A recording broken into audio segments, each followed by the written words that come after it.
Ya, selamat siang bagi kita semua. Salam sejahtera dan salam sehat. Ini kita akan memulai perkuliahan kita, yaitu hukum agraria dan hutan pada pertemuan yang kedua ya. Kedua, ya.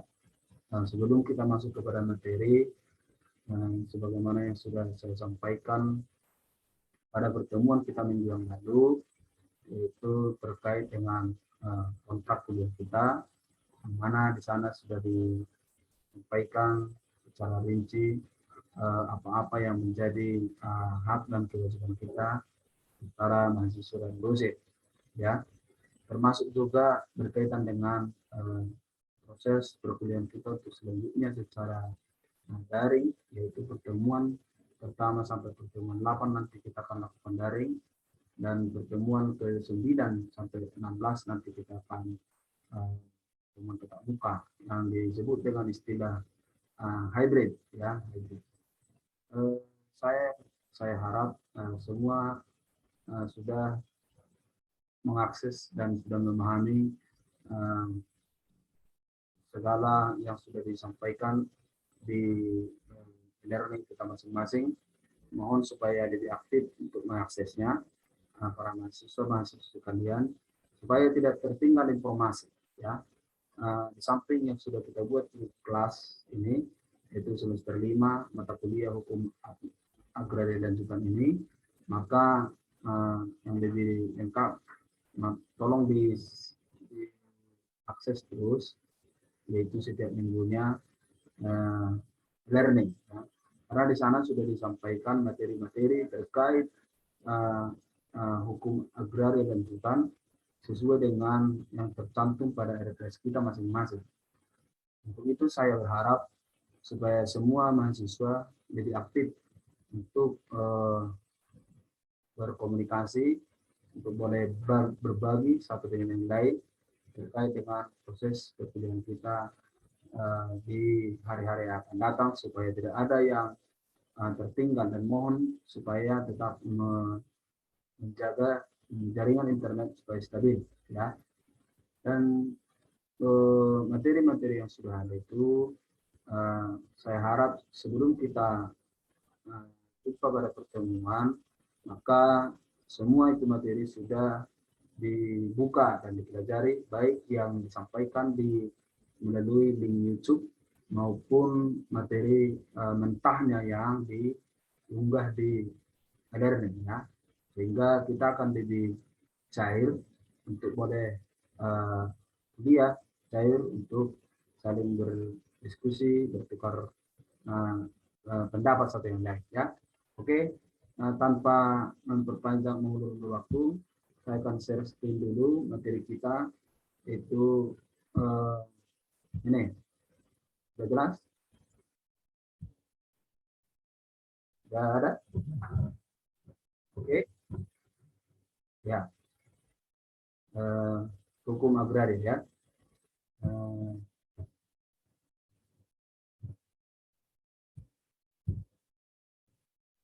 Sejarah hukum agraria, ya. Sebelum kita memahami atau masuk ke dalam tentang hukum agraria itu, kita harus pelajari dulu hukum agraria, ya, sejarahnya. Secara garis besar, itu sejarah hukum agraria di Indonesia dapat dibagi menjadi dua masa, yaitu pada masa penjajahan Belanda dan masa sesudah kemerdekaan. Ketentuan-ketentuan di bidang agraria pada masa penjajahan Belanda sangat tidak menguntungkan bagi bangsa Indonesia. Ya, jadi waktu penjajahan Belanda itu, ketentuan-ketentuan yang terbuat di dalam peraturan berkaitan dengan pertanahan atau biasa disebut agraria tidak pernah menguntungkan bagi bangsa Indonesia sendiri. Hal ini karena ketentuan-ketentuan tersebut bersifat diskriminatif, ya, dan menindas bangsa Indonesia, terlebih dengan adanya politik tanam paksa di bidang pertanian. Ya, jadi itulah sejarahnya. Kita sudah boleh mungkin pernah mendengar kerja paksa, ya, yang dilakukan oleh Belanda maupun Jepang beberapa tahun di Indonesia, ya. Itulah keadaan yang sangat memprihatinkan itu, ya. Bahkan di dalam sektor pertanian pun, ya, terjadi tanam paksa namanya. Jadi pemerintah itu atau penguasa yang berkuasa pada saat itu menyuruh secara paksa warga-warga negara Indonesia, terkhusus yang tinggal di lingkungan pertanian, untuk mengerjakan secara paksa lahan-lahan yang ada dan menggerus semua hasil yang boleh dikerjakan itu, dan tidak memperlakukan dengan selayaknya atau warga-warga negara Indonesia itu. Ya, itulah politik tanam paksa di dalam pertanian. Kemudian seharusnya dengan diproklamirkannya kemerdekaan Republik Indonesia, yaitu pada tanggal 17 Agustus 1945, seharusnya segala peraturan perundang-undangan peninggalan pemerintahan kolonial Belanda menjadi hapus. Harusnya. Tetapi, namun berdasarkan aturan peralihan, ya, pasal 2 Undang-Undang Dasar 45, segala badan negara dan peraturan yang ada, termasuk peraturan-peraturan di bidang hukum agraria, masih langsung berlaku selama belum diadakan yang baru menurut Undang-Undang 45. Itulah dia. Jadi selama belum diadakan undang-undang yang baru, jadi undang-undang atau peraturan yang dibuat oleh Belanda itu sendiri masih tetap diberlakukan di wilayah Kesatuan Republik Indonesia. Ya. Kemudian ada periode-periode, kalau tidak salah 4 atau 5 periode yang dibentuk oleh pemerintah Indonesia untuk merancang satu undang-undang pokok agraria, ya, untuk merancang undang-undang hukum pokok agraria secara sempurna. Mulai pada tahun 1948, pemerintah Indonesia memulai upaya untuk menyusun dasar-dasar hukum agraria yang akan menggantikan produk-produk pemerintah kolonial Belanda di bidang hukum agraria. Ya, ada itu panitia-panitia yang dibentuk, yaitu tahun 1948 yang pertama dipelopori oleh Sarimin Reksodiharjo. Ya, itulah yang disebut panitia Jakarta. Ya, itu Jakarta. Yang kemudian yang kedua panitia Singgi Pratodiharjo. Ini disebut panitia agraria Jakarta tahun 1951. Panitia ketiga tahun 1955 Sewaco, itu panitia urusan agraria. Dan 1958 itu periode rancangan Soenarjo. Ya. Inilah para orang-orang yang ditunjuk oleh pemerintah untuk merancang atau menyusun dasar-dasar hukum agraria yang akan diharapkan dapat menggantikan produk-produk pemerintah kolonial Belanda di bidang hukum agraria. Ya. Tahun 1960 resmilah, ya, yang terakhir ini nomor 5 tahun 1960, inilah terakhir panitia namanya Saru, ya, yaitu panitia terakhir. Ya. Makanya pada tahun 1960 itu lahirlah Undang-Undang Pokok Agraria namanya UUPA istilahnya, UUPA, bukan Undang-Undang Perlindungan Anak, tapi UUPA yang membedakan dia nomor 1 tahun 1965. Ya, kalau Undang-Undang Perlindungan Anak kan beda. Oke. Kemudian akhirnya pada tanggal 14 September tahun 1960 dengan suara bulat, Dewan Perwakilan Rakyat Gotong Royong menerima baik rancangan tersebut. Namanya masih Dewan Perwakilan Rakyat Gotong Royong. Menerima rancangan yang digagas oleh 5 panitia tadi, ya. dan disahkan oleh Presiden Soekarno menjadi undang-undang nomor 5 tahun nomor 5 tahun 1960 tentang peraturan dasar pokok-pokok agraria atau yang diberi kenal dengan Undang-Undang Pokok Agraria. Ya. Undang-undang ini diundangkan dalam lembaran negara tahun 1960 nomor 104 dan penjelasannya dimuat dalam tambahan lembaran negara nomor 2043 serta mulai berlaku pada tanggal 28 September.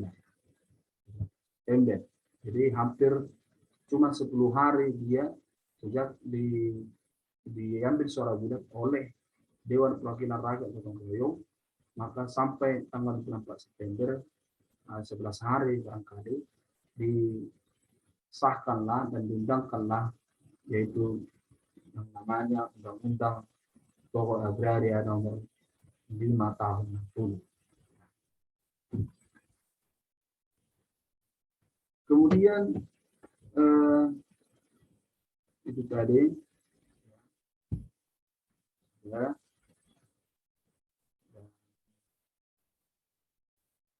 Itulah mengenai sejarahnya. Ya.